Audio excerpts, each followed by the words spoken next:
શ્રી નટવર પ્રભુજી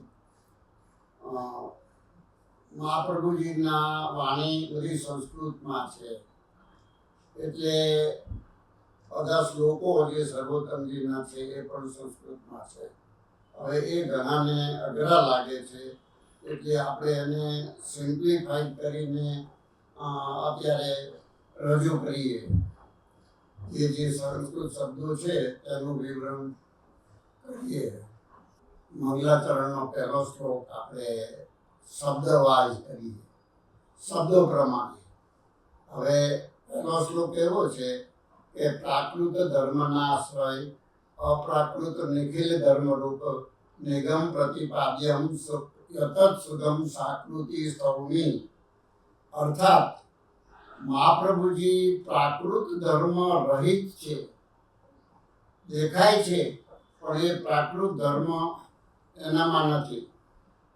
પ્રાકૃત ધર્મમાં કામ, ક્રોધ, લોભ, જીવન મરણ એ બધું હોય છે, ભૂખ, તરસ, એ બધા પ્રાકૃત ધર્મ છે. મહાપ્રભુજીમાં એ નથી. તો અપ્રાકૃત છે, અપ્રાકૃત ધર્મ. હવે અપ્રાકૃત ધર્મ એટલે અલૌકિક ધર્મ. અલૌકિક ધર્મ, જેમ પેલો દાખલો આપીને કહ્યું કે કૃષ્ણ 1000 રાણીઓને દ્વારકામાં દુર્વાસાને મોકલ્યા, ત્યારે ગંગા નદી વચ્ચે આવેલા, ત્યારે એમ કે માર્ગ આપે એટલા માટે કહ્યું. એટલે કૃષ્ણે કહ્યું કે કૃષ્ણ બ્રહ્મચારી હોય તો માર્ગ આપે. પછી વળતા કે જો દુર્વાસા ઉપવાસી હોય તો માર્ગ. આ બધા અપ્રાકૃત ધર્મ છે, એટલે એને અપ્રાકૃત કહેવાય. જે અલૌકિક ધર્મો છે, જે મનુષ્યમાં પ્રાકૃત મનુષ્ય, જગત પ્રાકૃત છે, જગતથી ઉત્પન્ન થયેલા બધા પદાર્થો પ્રાકૃત છે.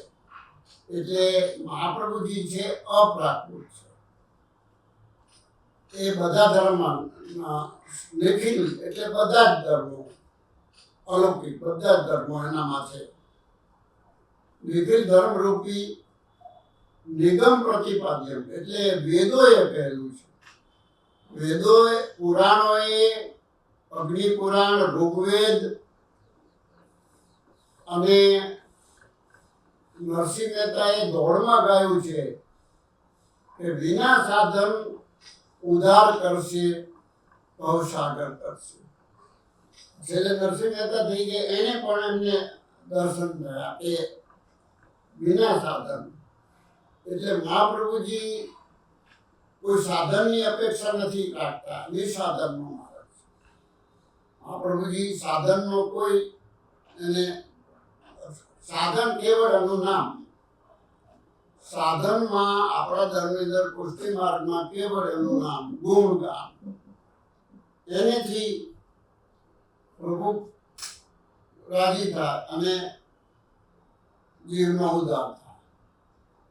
એટલે આ રીતે નિગમ પ્રતિપાદ્યમ યતત સુગમ સાકૃતિ સૌમી. એટલે આવા સાકૃતિ, આકૃતિ વાળા ભગવાન, શુદ્ધ આકૃતિ વાળા મહાપ્રભુજી ની હું સ્તુતિ કરું છું. આ પહેલો શ્લોક. પ્રાકૃત ધર્મ વગરના અપ્રાકૃત નિગમ પ્રતિપાદ્યમ એટલે વેદે કહેલા એવા મહાપ્રભુજીની હું સ્તુતિ કરું છું. શુદ્ધ સાકાર. હવે કહે છે કે જો શુદ્ધ ને સાકાર છે તો પહેલા લોકોએ કેમ ના કર્યું? આજે ગુસાઈજી પહેલાના લોકોએ કેમ ના કર્યું? એ શુદ્ધ ને સાકાર હોય, અપ્રાકૃત હોય તો બીજા લોકો પણ વર્ણન કરવું જોઈએ ને. ત્યારે એના માટે બીજો શ્લોક કહે છે કે કલિકાન તમચ્છન દ્રષ્ટિ ત્વાદુદુ સ્વામપી સાંપ્રત્ય વિષયસ્ય સમબુદ્ધ ભૂમિ. ઉત્તર ઉપરથી એમનું મહાત્મા કોઈ સમજી શક્યું નથી. કલિકાલના અંધારાના હિસાબે. કલિકાલ એટલે જે અંધકાર એટલે પંડિતો પણ સમજી શક્યા નથી, બુદ્ધિશાળી પણ સમજી શક્યા નથી. એ અંધકાર એવો છવાયેલો છે કે એની બુદ્ધિ કામ કરતી નથી. એટલે કલિકાલ તમોસમ દ્રષ્ટિ તો આ દુદુષા માટે વિદ્વાનોની પણ દ્રષ્ટિ અંધકારમય થઈ ગઈ છે. એટલે એને શુદ્ધ સાકાર સ્વરૂપ દેખાતું નથી. એવું બીજા શ્લોકની અંદર કહે છે કે કલિકાલ છે એટલે એનું છે. હવે અપ્રાકૃત ધર્મો છે એટલે કે અજ્ઞાન રૂપી અંધકાર, એમાં જે નથી દેખાતું એવું અજ્ઞાન છે કલિયુગના પંડિતોને પણ. એટલે પુરુષોત્તમનો મહાત્મો હમણાં પૃથ્વી પર સમજાય નહીં તેવું, બલકે અદ્રશ્ય થઈ ગયું છે. હવે અજ્ઞાન અને અન્યથા જ્ઞાન. હવે અજ્ઞાન તો ખરું, પણ પછી અન્યથા જ્ઞાન. અન્યથા જ્ઞાન એટલે એ મનુષ્ય જેવા છે ને એવું બધું અન્યથા જ્ઞાન. એ આપણા જેવા છે તો પછી એને શુદ્ધ સાકૃતિ ને પુરુષોત્તમ ને એવું બધું કેવી રીતે હોઈ શકે? ઠાકોરજી પણ જગતમાં પ્રગટ થયા છે, પણ એ પોતાનું મૂળ સ્વરૂપ ઢાંકે છે. કારણ કે બધા માટે એ પુરુષોત્તમ પણ દેખાડવાનું નથી. એટલે પુરુષોત્તમ પોતાનું પુરુષોત્તમ પણ ઢાંકે છે. હવે એક ગોપીએ કૃષ્ણને પૂછ્યું કે તું કાળો થઈને કેમ આવ્યો? તું જગતમાં કાળો થઈને કેમ આવ્યો છો? તો પછી કૃષ્ણ કહે છે ગોપી તું જ કે ને હું કાળો થઈને કેમ આવ્યો છું. એટલે લાલા તે કાળો કામળો ઓઢ્યો છે એટલે કાળો બની ગયો. ભગવાન છે અનંત આનંદનો સાગર છે. એટલે જેમ સાકરનો થાળ હોય અને આમ ફૂલો લઈ જતા હો તો કાગડા કુદરત તરાપ મારે. કોઈ લાડવાનો મોહનથાળનો થાળ લઈ જતા હોય ઢાંક્યા વગરનો તો સમળી ઝડપ મારે. એટલે એવી રીતે પોતે સાકરનો ગાંગડા જેવો છે, એ મીઠાઈનો ટોપલા જેવો છે. એટલે પોતાનું સ્વરૂપ ઢાંકે છે કે આ બધા જે લોકો અનધિકારી છે એને હું દેખાવું નહીં. એટલે પોતે પોતાની જાતને છુપાવે છે ભગવાન ખુદ. કારણ કે બધા અધિકારી નથી, પોતે અધિકારી માટે જ પ્રગટ થયા છે. અધિકારીને દર્શન બી આપ્યા છે. વેદની શ્રુતિઓ ભગવાનને જાણી શકી છે. એટલી સુધી જે નથી જાણી શકી એ નેતિ નેતિ કહે છે ને કે તો ભગવાન નિરાકાર છે, બ્રહ્મ નિરાકાર છે, પણ એ સાકાર સ્વરૂપ એવું પણ છે. એટલે વિરુદ્ધ ધર્મ છે. બ્રહ્મ નિરાકાર છે અને સાકાર પણ છે. એટલે એ સાકરની પુત્રી જેવા છે. એટલે આનંદમય બધી રીતે એમાં આનંદ છે.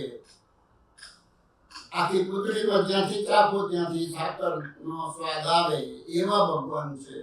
એટલે આનંદાકાર છે.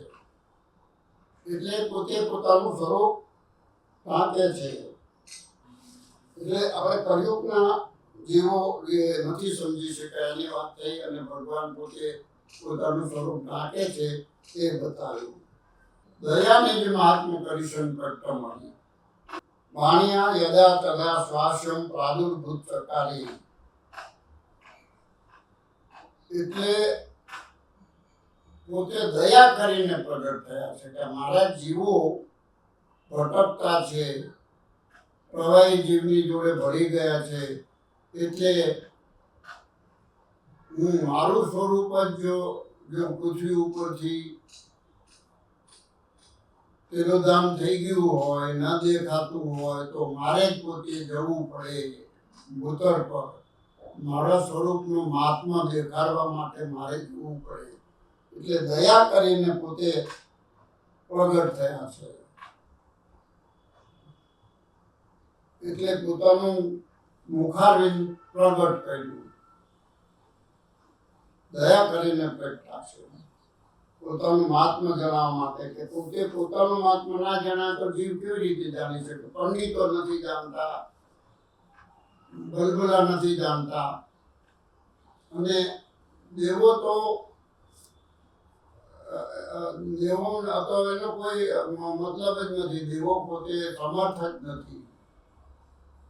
દેવો ના જાણે, પંડિતો ના જાણે તો પછી મારે જ જવું પડે ભગવાને. એટલે ભગવાન ઠાકોરજીએ મહાપ્રભુજી રૂપે નું મુખારવિંદ પ્રગટ કર્યું, ભૂત રૂપ. એટલે મુખારવિંદ રૂપે પોતે પ્રગટ, મહાપ્રભુજી ખુદ પ્રગટ થયા દયા કરીને. તદુક્તમ બુદ્ધુર્બોધમ. હવે મહાપ્રભુજીના બધા શ્લોકોને બધું સુબોધિની છે ને, આ બધું સમજાય એવું નથી.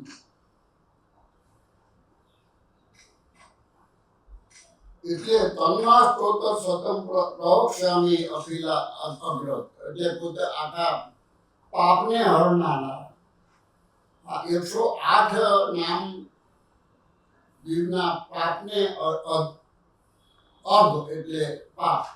મુસ્લિમોમાં પાપ નથી, પણ એ ભગવાનને ભૂલી જવું એ જ મોટું પાપ છે. ભગવાનથી દૂર જવું એ જ મોટું પાપ છે. એટલે એ પાપને દૂર કરનાર, પોતાની ઓળખાણ આપનાર માટે પોતે 108 નામનું અહીં વિવરણ કરે છે. એટલે એમનું કીધેલું સમજાય એવું નથી. એટલે 108 નામ કરો એટલે તમને તમારા પાપ દૂર થાય, તમને ભગવાનનું જ્ઞાન થાય. માટે ગુસાઈજીએ આપણે 108 નામનું જે પૂર્વે નામ હતા એ પ્રગટ કર્યા. નામ હતા એવું નથી, નામ હતા એને પ્રગટ કર્યા. એમનું કહેલું, એમનું લખેલું, એમના બધા ઉપદેશના ગ્રંથો ફટાફટ સમજાવ્યા. કારણ કે એક ચાવી છે. આ નામની ચાવીથી એ તિજોરી ખુલી જાય. અને નામની ચાવી કોને આપે? પોતાના હોય જેને આપે. તિજોરીની ચાવી કોને અપાય? પોતાના હોય એને અપાય. એટલા માટે 108 નામની ચાવી આપી દીધી. 108 નામ સર્વોત્તમજીના કરો એટલે તમને બધું સમજાશે. ષોડશ ગ્રંથ બી સમજાશે, સુબોધિનીજી બી સમજાશે, અને તમે ભગવાનને જાણી શકશો. કારણ કે પંડિતો ના સમજાવે, અને દેવ તો મંત્રાધીન છે, એ પણ તમને તમારા માટે કામ આવશે. એટલે 108 નામ પોતે પ્રગટ કર્યા. 5મા શ્લોકમાં તો એવું છે કે આ બધા અગ્નિકુમારે નામના છંદો જગત છે. કૃષ્ણ સદેવ ચા બીજ કારુણિક પ્રભુ. આ રીતનું. એટલે જે આ સ્તોત્રના ઋષિ કોણ છે? સ્તોત્ર કર્યું એના ઋષિ કોણ છે? તો અગ્નિકુમાર. અગ્નિકુમાર એટલે ગુસાઈજી. સ્તોત્રના જાણકાર, જે જાણી શકે, જેને નજર સમક્ષ બધું દેખાય, એને ઋષિ કહેવાય. એટલે ઋષિ અગ્નિકુમાર. અને એનો છંદ છે આજે નામનો, એ જગતમાં જાણીતો છંદ છે. એવો જગતમાં પ્રસિદ્ધ એવો. અને કૃષ્ણ છે એટલે મહાપ્રભુજીના દેવતા છે. અને બીજ કારુણિક પ્રભુ. આનું બીજ ભગવાન પોતે, દેવતા મહાપ્રભુજી. અને એનો છંદ આ જગતમાં જાણીતો છંદ. અને ઋષિ અગ્નિકુમાર છે. એટલે એ આપણને બતાવ્યું કે એ પૂરેપૂરા જાણકાર છે. અને એના માટે દરેક વસ્તુના ઋષિ હોય, છંદ હોય, દેવતા હોય, પ્રભુ હોય, બીજ હોય. બીજ કારુણિક પ્રભા એટલે કરુણા થઈ એટલે આ પ્રગટ કર્યું. પોતાના હોય એના ઉપર કરુણા થાય, દયા થાય. એટલે એ દયા અને કરુણાના હિસાબે પોતે આ 108 નામ પ્રગટ કર્યા. હવે છઠ્ઠો અને છેલ્લો શ્લોક આપણે શરૂઆતનો એ આપણે રજૂ કરીએ.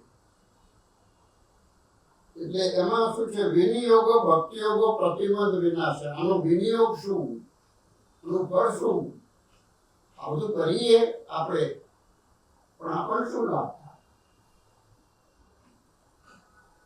તો કે છે પ્રશ્ન અધરામૃત સ્વાદ સિદ્ધિ અત્રે ન સંશય. આ એનું ફળ છે. આ 108 નામ કરીએ એનો ફળ શું, આપણને શું લાભ થાય એવું જીવ પૂછે છે. તો એ કૃષ્ણામૃતનો સ્વાદ મળી જાય પોતાના અધિકાર પ્રમાણે, એમાં સંશય નથી. મુસાઈજી ખુદ કહે છે, પ્રભુ ખુદ કહે છે કે એમાં સંશય રાખવાનો નથી.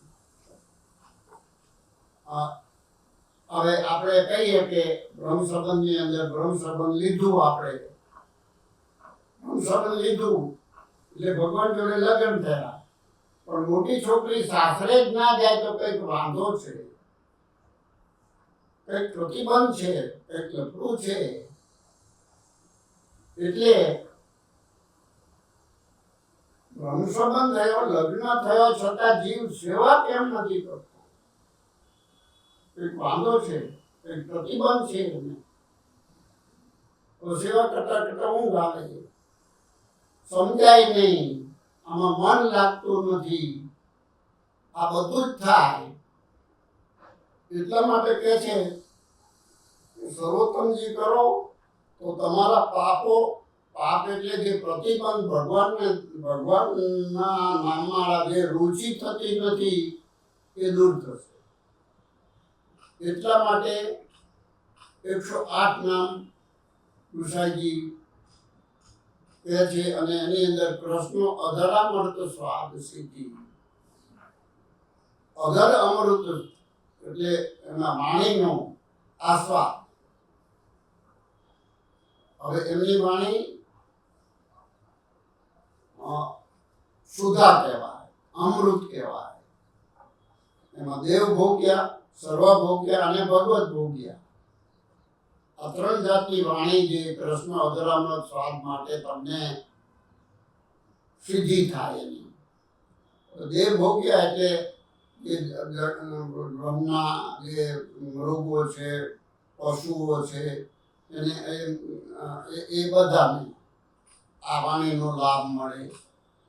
બીજું સર્વભોગ્યા, જે ભગવત વાણીથી કાનમાં જાય, ત્યાંથી હૃદયમાં ઉતરે અને પ્રભુનું સ્વરૂપ સમજાય, એની સુધા માણે.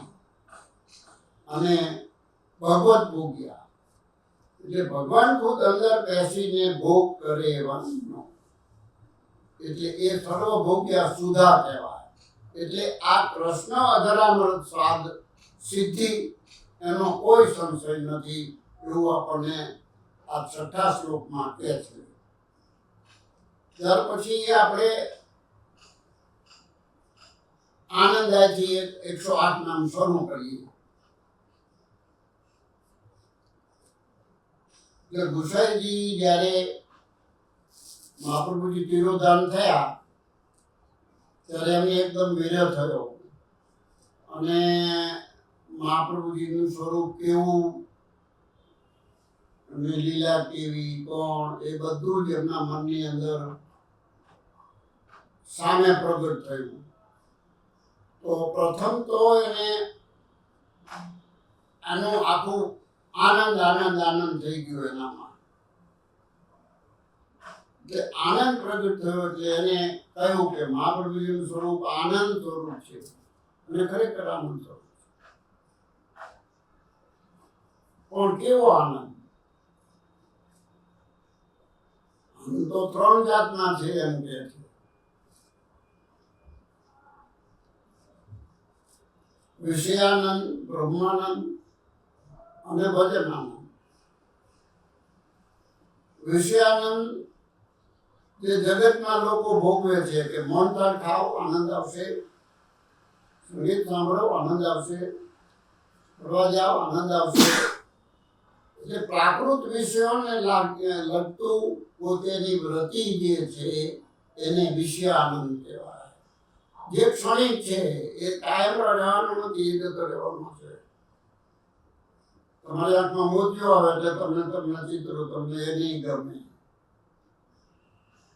અને બહુ ખાશો તો જાડત થશે એટલે ખાવું નહીં ગમે, બહુ સાંભળશો તો એમાંથી બી તમારા કાને ઘેરા થશે. એટલે પ્રાકૃત વિષયો છે એનો સંબંધ કાયમ રહેતો નથી, એ ક્ષણિક છે. માટે મહાપ્રભુજી વિષયાનંદને આનંદ નથી ગણતા,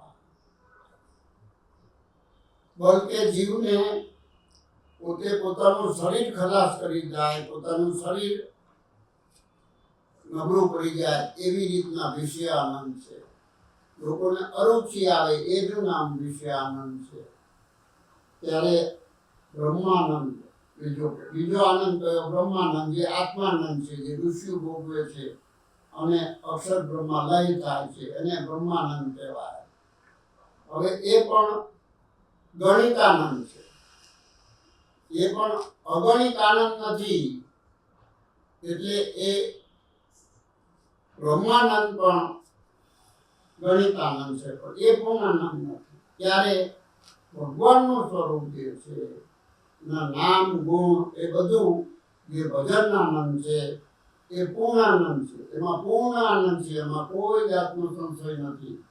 એટલે મહાપ્રભુજી ભજનાનંદ ભક્તિ ઉપર વધારે ભાર મૂકે છે. જેમ કોઈએ પૂછ્યું કર્મમાં સારો કે જ્ઞાનમાં સારો કે ભક્તિમાં સારો, તો મહાપ્રભુજી કે જેને જે ગમે તે સારો, પણ મને પૂછો તો ભક્તિમાં સારો. એટલે મહાપ્રભુજી ભક્તિ ઉપર, ભજનાનંદ ઉપર વધારે ભાર મૂકે છે, કારણ કે ભક્તિથી જ, ભક્તિ એટલે પ્રેમ. જગતને પ્રેમ કરો તો તમને જગત આનંદરૂપ લાગશે. પ્રેમ એવું તત્વ છે, પ્રેમ પ્રભુનું રૂપ છે. એટલે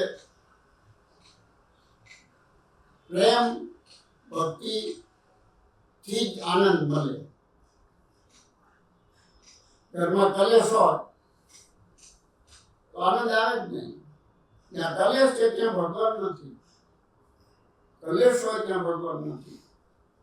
પણ કલેશ નથી અને ઘરમાં પ્રેમ છે દરેક ને અરસ પરસ, તો તમને આનંદ આવશે.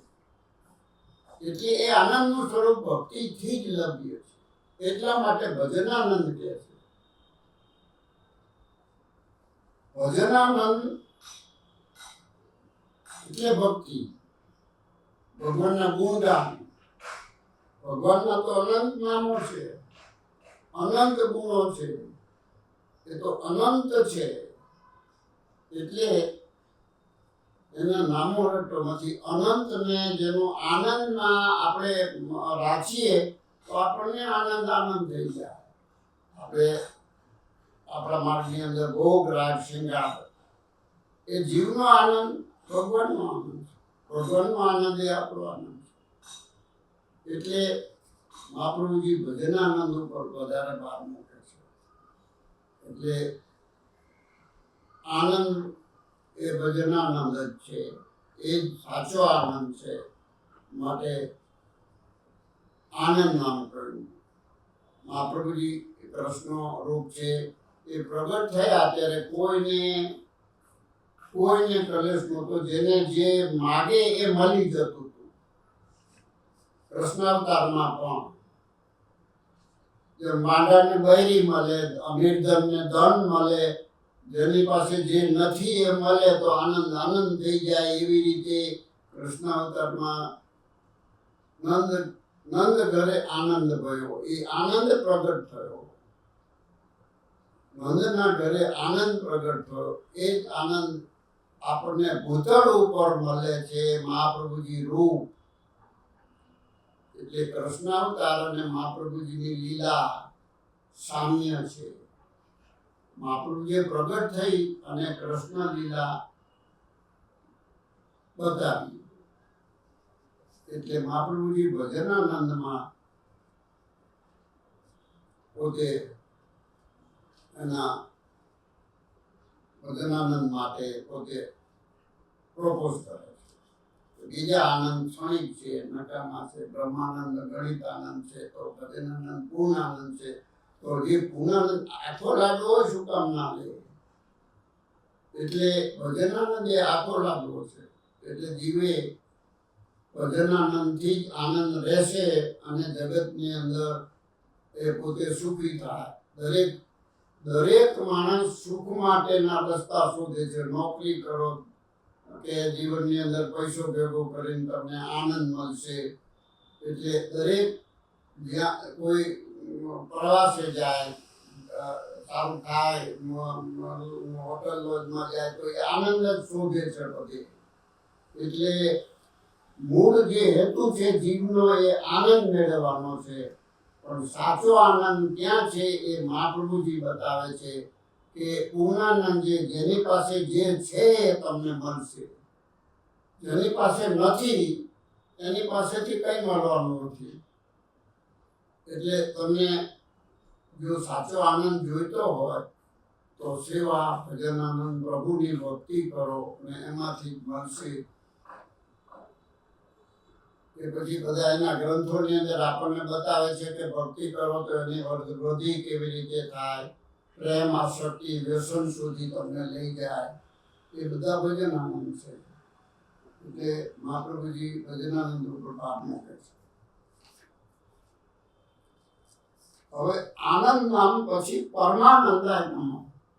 હવે પરમાનંદ એ સ્વામીજી સ્વરૂપ નામ છે. આનંદને પણ જે માણે એ પરમાનંદ. ભગવાન આનંદ સ્વરૂપ છે અને મહાપ્રભુજી માણે એ પરમાનંદ સ્વરૂપ છે. એ સ્વામીજી સ્વરૂપ છે. મહાપ્રભુજી એટલે શ્રી અને કૃષ્ણ ઇક્વલ ટુ મહાપ્રભુજી. સ્વામીજી અને શ્રીનાથજી ઇક્વલ ટુ મહાપ્રભુજી. એટલે મહાપ્રભુજીનું આવું સ્વરૂપ છે. ટુ ઇન વન અને તૃતીયાત્મક પણ સાક્ષી સ્વરૂપ. એટલે મહાપ્રભુજીનું સ્વરૂપ શ્રીનાથજી, સ્વામીજી અને સાક્ષી સ્વરૂપ. શ્રીનાથજીને અડધો ભાગ શ્રીનાથજી, અડધો ભાગ સ્વામીજી. એટલે એનામાં પિતાપણું છે, માતાપણું છે. પિતાપણું છે કઠોર હોય, માતાપણું કોમળ હોય. જેમ છોકરાને ભણતો ના હોય તો બાપ વડે કાનબુટી પકડે, કેમ આમ કરે છે? તો એ બાપની કઠોરતા છે. ત્યારે મા એનું કે હવે તમે હતા ત્યારે શું આવું ભણતા હતા તો પછી છોકરાને કેમ ભણો છો? એટલે પોતે એનું ઉપરાનું લે. એટલે માની કોમળતા છે. એટલે મહાપ્રભુજીમાં બાપની કઠોરતા, માની કોમળતા બંને છે. એવા મહાપ્રભુજી છે. એ સ્વામી સ્વરૂપ છે.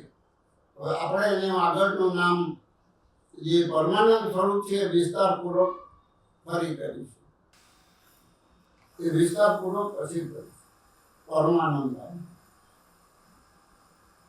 કારણ કે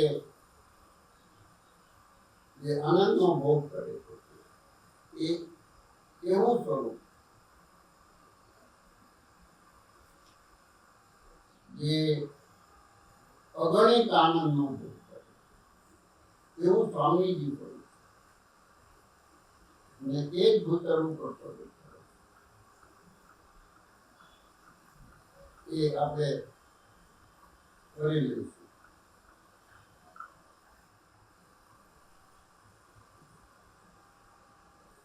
એને આપણે વિસ્તારપૂર્વક લઈશું.